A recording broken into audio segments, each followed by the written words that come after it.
We have with us from India, Dr. Anupama Reddy. Dr. Anupama, welcome. Dr. Anupama is an MD pediatrician who has worked for over 15 years as a consultant at the neonatal department at the Fernandez Hospital in Hyderabad, Telangana, which is fairly central in India. She's pioneered the Kangaroo Mother Care and the Human Milk Bank projects. Following her years in the corporate world, she devoted herself to social service and charitable endeavors. She's currently the secretary of the Aaryajanani Trust. Dr. Anupama, I heartily and most warmly welcome you this evening. The spotlight is on you. Thank you. Thank you, Yukta. That was such a lovely introduction. And I would like to start saying that it was a beautiful session that we heard this morning between you and Babaji. So it's nice to be here today. Yeah. Namaste. Greetings to all of you all from India. I feel this is a real global event because we're all connecting from different time zones, and we feel that probably Namaste is the easiest way to connect with all of you all. Yeah. So it's been such an exciting 2 days. We've been just hearing so many eminent speakers talking about prenatal science. And also, I'd really like to thank and congratulate the Prenatal Alliance for making such a great initiative. Yeah, so I think I'll just have to share my screen for you all today to start the process. Yeah.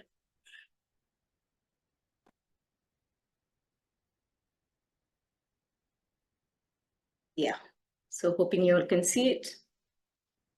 Yes. So what exactly is a mystery? Mystery is something which is just impossible or very difficult to explain. For example, the mysteries of space. But this has been actually uncovered by modern science. But what we should know is that the Rig Veda, which is the most ancient scripture of the world, spoke of the black hole and the origin of the universe thousands of years back. So we would like to thank the organizers of the Prenatal Alliance for giving us this opportunity to talk about the science and the mystery of the womb. And also we'll give you some Indian spiritual perspective through the project Aaryajanani, where we believe in creating an empowered human race through prenatal influence. So when we talk about the mystery of the womb, the Garbha Upanishad, Garbha means pregnant, and Upanishad is a scripture. So the Garbha Upanishad was part of the Atharva Veda almost 3,000 years ago. And this was clearly even spoken by Babaji this morning. It talks about conception. It talks about embryological development of the baby at every month. It even talks about the spiritual aspect of the fetus and how it gets connected to the soul and all the overall development of the fetus in utero. This is basically through the intuitive experiences of the great sages in India. Now, modern embryologists can clearly validate all this. And somewhere around the 1800s, Carl Ernest actually visualized the mammalian ovum. Now, to understand Garbha Upanishad in a little better way, we can go to the story of the young hero Abhimanyu. And this is recorded and depicted in the most greatest of Indian epics, which is the Mahabharata. Now, Abhimanyu learned the art of warfare while he was in the mother's womb. And he used this when he was like in a much, older stage. It was when he was a young adult. Now we have many stories about prenatal memory. And one such case report is Boris Broad's story, who was a musician. And he clearly remembered some musical notes from in utero, which his mother used to actually practice while there. And this was actually documented in The Secret Life of the Unborn Child, written by Dr. Thomas Verney, whom we all know as a pioneer in prenatal psychiatry. Just to remind Anna, I think Dr. David Chamberlain also was one of my heroes to read all his books on prenatal psychiatry. So now coming to the mystery of epigenetics itself.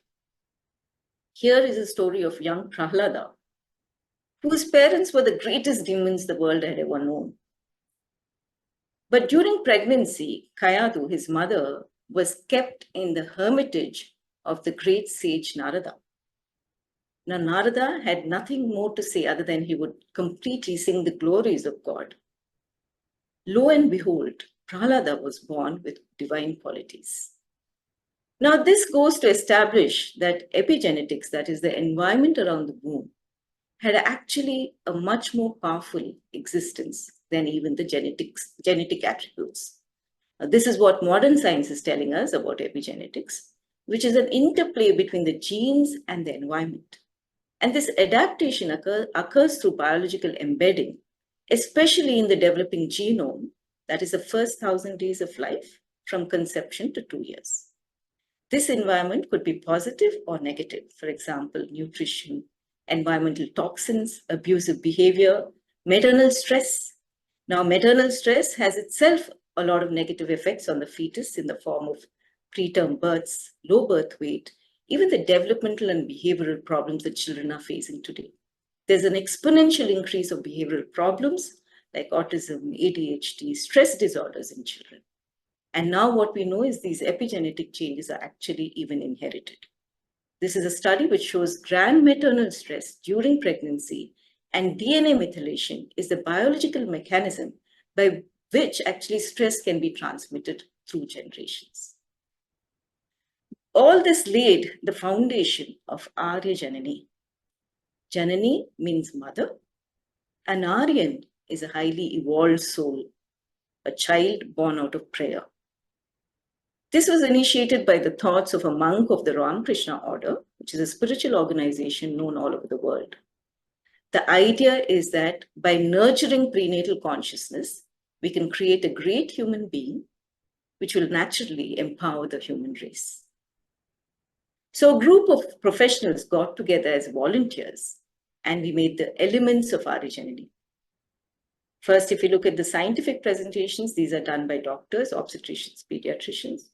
And we spoke about mother's well-being, fetal awareness, bonding, birthing without fear, the hormonal dynamics of emotions, and also birth with skin-to-skin contact, early initiation of breastfeeding. All that was given as information to the mothers who came for the sessions. The next important thing that we did was prenatal yoga.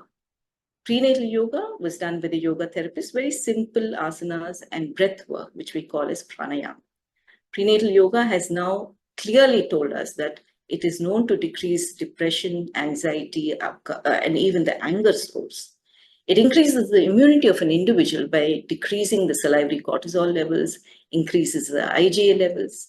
It increases the gestational age, increases birth weight of the babies, and also it decreases cesarean section rates. The next technique that we follow is the deep relaxation technique, which is a beautiful technique. What the mothers do is they go through a progressive muscle relaxation with guided imagery and strong positive affirmations.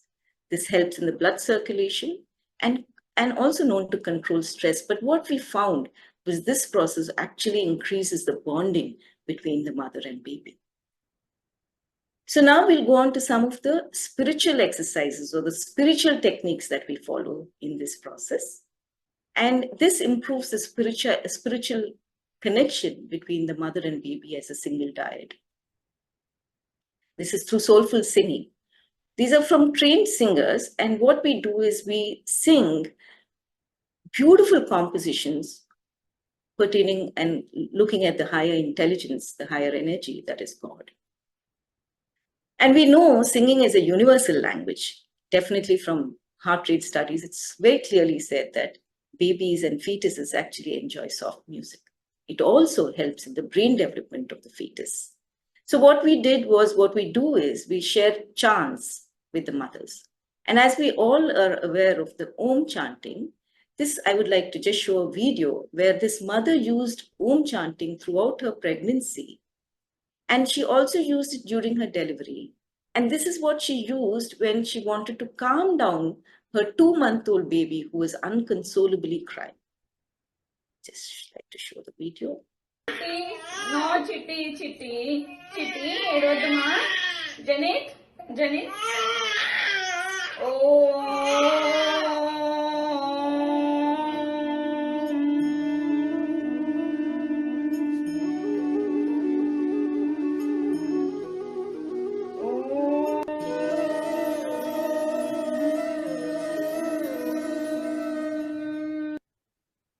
actually shocked seeing this video, but our mothers told us that it has been a common experience for those all who have practiced it. The next thing is meditation, Gayatri Mantra meditation. We all know meditation improves attention and emotional regulation. But Gayatri Mantra particularly, it is known, it's a mystic syllable. And what happens is in the Gayatri Mantra, it increases it goes on to have a higher wisdom level. The way it does it is through Medha, that is higher intelligence, Pragna, higher self-awareness, Dhriti, higher willpower, Smriti, higher memory, and finally Dhi, higher spiritual knowledge. So I'd like to take you through a video of a sneak peek of what we do during our sessions, which is done by our clinical psychologist.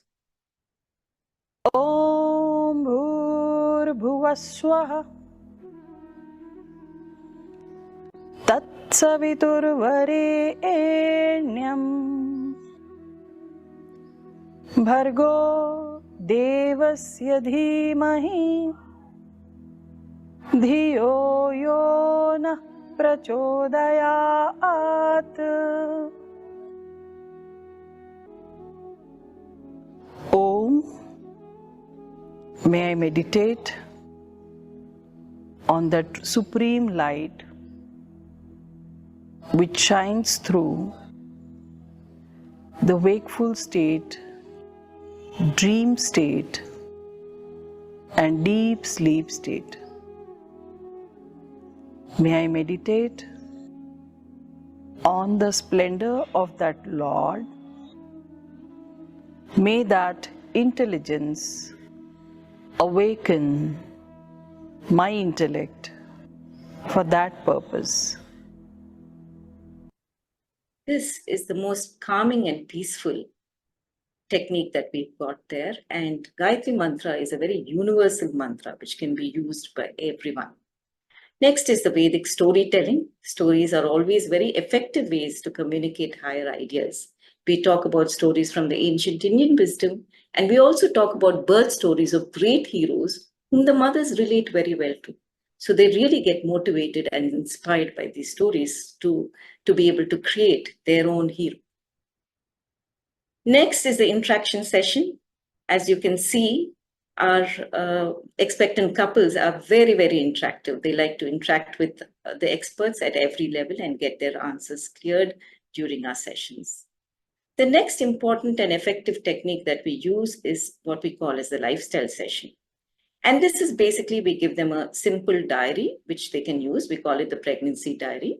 And we have 10 steps that they can follow each day. That is prayers, meditation, exercise, talking to the baby, diet. When we say diet, we tell them how, just like how Laura had mentioned, be in the moment, be with gratefulness and joyfulness, have your food. Mantras, what we share, allow them to use that. Reading books and what books to read also we tell them. And also we give them pictures which are inspiring and clearly tell them screen watching needs to be brought down. Sleeping again with a prayer in your thoughts for the wellness and well-being of the whole world, along with the wellness of your own baby. So this is very volitional. I mean, they're not pressurized into doing it. So each one does it at their own pace. But what our mothers have told us is this is a very effective technique to make their whole pregnancy journey joyful and divine. And how we conduct it is through workshops. And so far we've done it from 2018. For the past 6 years, we've been able to connect to more than 5,000 mothers. And what we do is there are like offline and online sessions. We do it almost on every weekend. And we do it in English and 4 other Indian languages. Here we are very grateful to the Prenatal Alliance for allowing us to use their prenatal awareness video to get converted into all the Indian languages. So we really like to share these things to the mothers before they come to the workshop. We also have the expectant couples, that is the mother comes with their partner or any other family member so that the message really goes through into the family. We conduct also what we call as the district outreach programs where we go to the team goes to the rural villages and hundreds of mothers come and attend these sessions where we tell them how to be during their pregnancy period. The urban outreach program is where we go to almost the doorstep of the marginalized community and teach them techniques which are universal to them. We also do what we call as the ASHA workers training program. ASHA workers are basically grassroots level workers in the government, where they are the ones who connect to every pregnant woman in the government sector. We've actually trained almost thousands of 1,000 odd ASHA workers to do this work, and we work through them. So there are a lot of conferences that we have been part of, even national and international conferences. This work has been recognized in different platforms as true service to the community. Now, some of the testimonials from our mothers we would like to share is, I suffer from depression, but Aaryajanani helped me fight stress and brought positivity.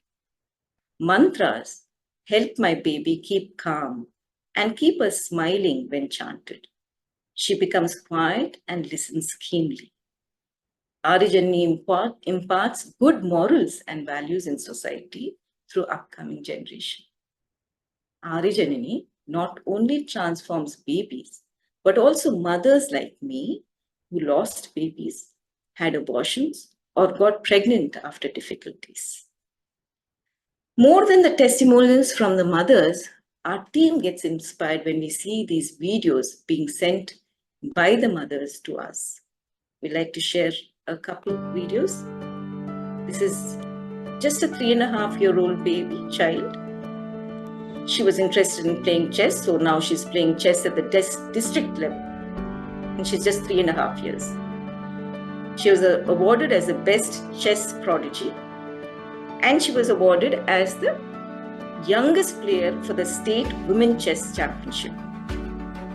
So this allows us to think about where she got this concentration power so early in age. The next video is on, we got this message through a WhatsApp message to the team. And the parents actually were very grateful to Aaryajanani because they found this child's nature was different. They found that this child practices meditation on her own when she's hardly 5 years old.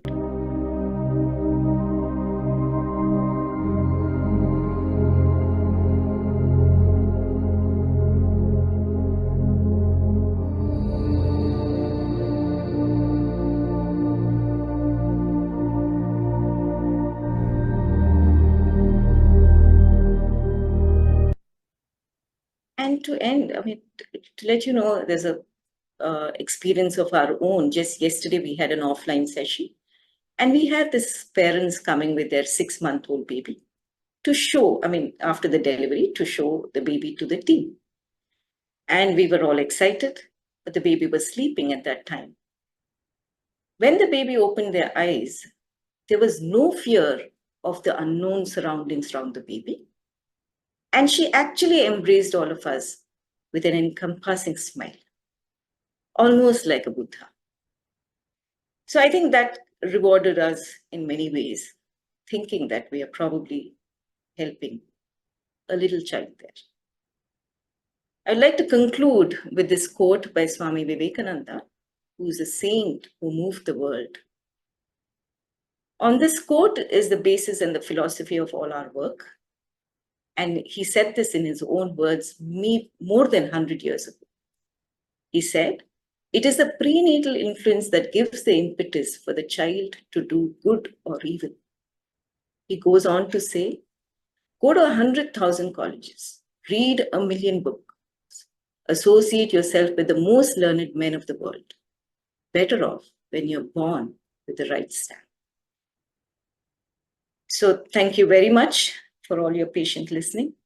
I'd really like to thank Prenatal Alliance for giving us this opportunity to show this work to all of you here.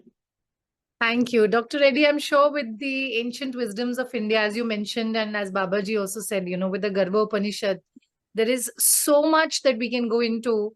Maybe even 2 years might be less to really understand the depth of, where the spiritual aspect comes through. And that's where our question is from Matthias as well. He says that since we're talking about the state of mind, in this presence where we are in a much more awakened and a much more aware sense as mothers when we're carrying the baby, and that itself, as you've shared, is getting transferred to the child, is getting imprinted into the child's whole environment, in their being, in their consciousness. And we are seeing that reflect into a much more self-resilient child who's able to then also, if we can say, is able to self-soothe and self-regulate. These are the key terms that I think I would have also wanted to, come up with in such a program. So his question is, what advice do you share with your clients who do not get distracted by the tons of information that people get today, especially young parents, from their phones, from social media, from not just social media, but even from social circles where everybody will have their own resources? And I'm sure you have that questions and those experiences within your clients as well. Please do share with Yeah. us. And Yeah. just wanted to add, Vera Reddy has also added, what are those other key differences that you've observed in the children whose mothers have gone through such programs? So maybe just consolidating the whole thing together. Yeah. So you've used the right terms, I think: self-regulation, self-soothing. This happens spontaneously in this child who's been nurtured this way. I mean, the spiritual aspects, in fact, other than bonding, emotionally being stable, of course, they are important. But the spiritual elements are the ones which actually connect the individual. And I don't know, I mean, in all our scriptures, we talk about after 7th month in the womb, the baby actually connects with the higher intelligence very prominently. So that is a time when you can do even a character transformation. The genetic makeup can be changed. That's when we call it as epigenetics. What the mother is doing, spiritualizing herself during pregnancy, basically transforms that individual. What do you mean by spiritualizing? It means becoming a great person with high qualities, a highly evolved soul. That's all it needs. So spiritualizing birth is the most important element in this whole thing. Yeah. And Veda's question, what are the other things? Yes. So it's very interesting, that question, because now we are doing a follow-up on all our mothers. We actually call up and talk to them and find out. And we take the calls like at 3 months of birth, after they're born, at 1 year after birth. The surprising part is that actually they remember us after 1 year of birth. 80% of them get back and say, oh, it was a nice session. So that itself is soothing to us. But what they clearly say is, in all their terms, is that the babies are much more calmer, much more gentle, much more aware. These are the common questions, the answers that we get. And now to just tell the group here is that we are doing a study with a very premier association on the qualitative and the qualitative too. Qualitative influences of these practices, and the quantitative, the amount of change that has happened in these children. So we're going to actually come out a study hopefully in the next couple of years, because it's a long study. It's a 2-year study. I think to add to that, Dr. Reddy, we can also say, coming from our lineage of spiritual wealth and just our cultural customs and traditions we follow, everything is always about coming back into being centered, whether it's through Ayurveda, whether it's through yoga, whether it's through our festivals and all our cultural practices, which are also geared more towards, pregnant women, post-birth, everything is, there is always a hope, and there is always a belief that even if you've gone through some kind of a trauma, or even if there has been something which has been upsetting to the mother, either during pregnancy or during the birth, post-birth, it can always be altered. Sure. Meditation now in scientific research has proved that just coming into that state of balance allows your neural pathways to be reprogrammed, reframed, re-altered, and, bringing in the left and the right brain hemisphere to come into that state of serenity. So I think that India as a country on a large scale, from this whole prenatal education perspective, would also offer a great amount of hope to people who feel, oh, I had such a damaging experience, or I have some memories, or this happened with my mother, or, there is always that ray of positivity saying, we have it in our hands to own that birth experience. And as an adult, I have the responsibility to now change it. Now it's in my hands. So You're right. You're right. thank you. But Yeah. the epigenetics part also, we spoke about it being only in the developing genome, right? That's the Yes. environment. But what is known is what you just spoke about, the meditation aspect. Yes. Any individual can tap in at any part of their life and make a transformation for themselves. I mean, all of us do that. We don't know our birth stories, but somewhere we come across these and we see the change probably in ourselves through these techniques. There's one question which I think we forgot to answer. That was a question on Google and how do you manage them, right? So yeah, that is very common in India too. Google is the master for everything, and they will Google before they come. So that's how actually they come to the program too, because they see it on Google and a good rating, and they come there. Of course, they do have many questions, but the thing is, when they go through the session even once, then they depend on you for all the knowledge. Because we're giving them all. We're giving them scientific information. We're giving them yoga, spiritual experiences. So they get back. And that's what we feel is the power of a mother. You can make those choices to come back to the true source. Wonderful. Thank you, Doc. Google can always be a source of information which can either lead you or mislead you. But as we always say in India, that the guru is the one who guides you, and your inner guru is the one that will lead you back to your wisdom and what is true for you, what is beneficial for you, and what is always going to be, uplifting for humanity at a larger scale. So once again, thank you so much, Dr. Reddy, for being with us, for your enlightening work, and for birthing a whole new generation of babies who will then carry this work forward. Thank you again.